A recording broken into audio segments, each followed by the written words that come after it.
ইসলাম আল্লাহ যদি হন রাজনৈতিক দল কিছু গড়ি থাকে এটা শহীদ রাষ্ট্রপতি জিয়া রহমানই করছে। কোরআন শরীফত বিসমিল্লাহির রহমানির রহিম সংযুক্ত করছিল এবং ইসলামী মূল্যবোধ চালু করছে, যার আয়োজনে মুসলিম রাষ্ট্রের স্বীকৃতি দিল জিয়া রহমানের।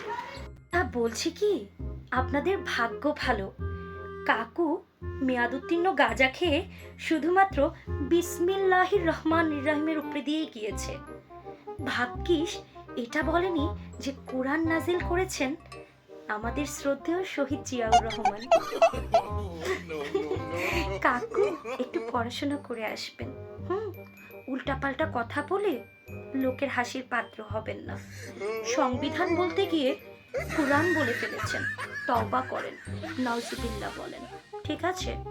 টাটা।